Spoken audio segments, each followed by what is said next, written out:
مرد مومن مرد حق سراب الحق سراب الحق حق علم کا سورج فیض کا دریا تاج الشریعہ تاج الشریعہ.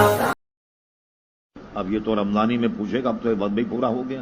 سب سے بڑی بات کہ سحری افطار میں خاص خیال رکھا جائے، کیلنڈر رکھیں. سحری جو ہے وہ 2-3 منٹ پہلے بند کر دیں. افطار 2-1 منٹ احتیاط سے کیجیے آپ. اور ہر وہ چیز جس سے روزہ فاسد ہوتا ہو اسے تو عام آدمی یقیناً پرہیز کرتا ہی ہے. گالی گلوچ سے پرہیز کیا جائے، غصہ ہونے سے پرہیز کیا جائے، اور سارے روزے کو چونکہ وہ روزہ ہے، ایک عبادت ہے، تو اچھی طریقے سے خوش دلی کے ساتھ اسے ادا کیا جائے. جیسے گرمی کا موسم ہے، گرمی کے موسم میں شاخ گزرتا ہے، عموماً لوگ آپس میں ایک دوسرے پر غصہ نکالتے ہیں. روزہ لگ رہا ہے اور غصہ کر رہے ہیں، بڑے بڑے جھگڑے اور پنچایتیں ہوتی. حدیث شریف میں ہے جب کوئی آپ سے غلط بات کرے، الجھ جائے، تو اس کے کہنے میں کوئی حرج نہیں کہ بھائی خدا کے لیے مجھے معاف کرو، میرا روزہ ہے. اس کو ذکر کر دو میرا روزہ ہے. تو جو پریشانی ہو خندہ پیشانی سے اسے برداشت کریں. روزہ توڑنے کی جو عام چیزیں وہ سب کو معلوم ہے کہ کن کن چیزوں سے روزہ ٹوٹتا ہے، کن کے نہیں ٹوٹتا.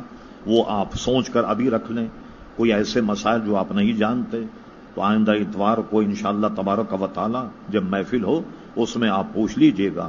اور تراویح کا خاص خیال رکھیں، نمازوں کا بھی خاص خیال رکھیں، اور کوشش کریں کہ تراویح کسی ایک جگہ پڑھیں جہاں پورا قرآن مجید فرقان حمید سنا جاتا ہو.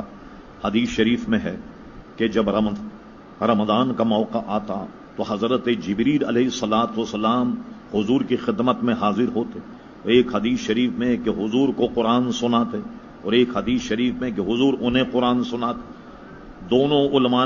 دونوں حدیثوں کو علماء نے یوں جمع کیا کہ گویا رمضان کا مہینہ قرآن مجید سننے اور سنانے کا موقع ہے. تراویح میں جو تکلیف ہو اس کو خوش دلی سے گویا قبول کریں، اور ایسی تراویحوں سے پرہیز کیجیے جس میں یعلمون و تعلمون کے علاوہ کچھ ہی سمجھ میں نہیں آئے. کہ لوگ ایسی تراویح تلاش کرتے ہیں جہاں 20 منٹ میں تراویح ختم ہو جائے، اس کا کوئی فائدہ ہے نہیں. آپ حضرات 3 دن میں قرآن مجید سناتے ہیں، 5 دن میں سناتے ہیں، وہاں جا کے آپ خود آنکھوں سے دیکھ لیجئے گا. محض دل کو بہلانے کے لیے غالب یہ خیال اچھا. آپ پیچھے لوگوں کو دیکھیے، 3 دن میں قرآن مجید سنایا جا رہا، پیچھے بیٹھے لوگ سگریٹ پیتے ہوتے ہیں، چائے پیتے ہوتے ہیں. جیسے ہی امام کو رکوع میں دیکھیں سب چھوڑ چھاڑ کر رکوع میں مل جاتے ہیں. یہ تو شریعت کی مراد ہی نہیں کہ آپ اس طریقے کی تراویح پڑھیں. خوش دلی کے ساتھ کہیں 27 شریف یا 25 میں یا 23 میں جہاں قرآن مجید ختم ہوتا ہو، اور صحیح خواں پڑھنے والا بھی اچھا ہو جو سمجھ میں آتا ہو. جب آپ اتنی محنت شاقہ کر رہے ہیں ظاہر ہے کہ اس کا ثواب بھی ملنا چاہیے. تو تراویح بھی ایسی جگہ پڑھیں کہ جہاں کچھ سمجھ میں آئے تاکہ پورا آپ کو ثواب ملے. اور ایسی تراویحاں پڑھنے سے پرہیز کریں کہ جہاں گویا 20 منٹ یا 15 منٹ میں تراویح ہو جاتی. ایک صاحب نے تو ریکارڈ قائم کیا تھا علم ترا کیفا تراویح کا، تو انہوں نے 20 تراویحیں 17 منٹ میں پڑھائی. یہ بھی کراچی کا ریکارڈ ہے کہ 20 تراویح 17 منٹ میں پڑھائی. گویا ایک رکعت کے لیے 1 منٹ بھی بلکہ 1.25 منٹ سمجھ لیں. تو ایسی چیزوں سے پرہیز کریں اور خوش دلی سے. اور افطار اور سحری میں اپنی جان کا بھی خیال رکھیں اور پیٹ کا بھی خیال رکھیں. سمجھ گئے؟ ایسا نہ ہو کہ اب اتنا کھا لیں کہ پتہ لگے کہ تراویح پڑھنا محال ہو، تو ایسا بھی نہیں ہو. اور واجب بھی سا کھانا جو ایک آدمی کے لیے ضرورت ہے اس کے مطابق آپ کھائیے. تو اس میں کیا ہوگا، کم کھانے کے بہت فوائد ہیں. آپ کو تراویح میں سستی نہیں آئے گی، نمازوں میں سستی نہیں آئے گی، دن بھر چاق چوبند رہیں گے اب آپ. اور آپ اگر یہ سمجھیں کہ شاید سحری میں زیادہ کھا لیں تو دن بھر بھوک نہیں لگے گی، یہ بھی خام خیالی. سمجھے؟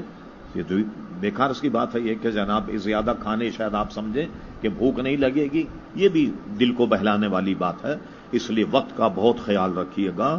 اور عموماً خرابی رمضان میں یہ ہوتی ہے کہ ہم لوگ سحری کھاتے رہتے ہیں تو اور کہتے ہیں بھئی اذان ہونے تک کھائیں. ہمیں فن مولانا صاحب نے یہ کہا تھا کہ اذان ہونے تک آپ کھا سکتے ہیں. ارے بھئی اذان ہونے تک کھائیں تو روزے کا کیا حال ہوگا؟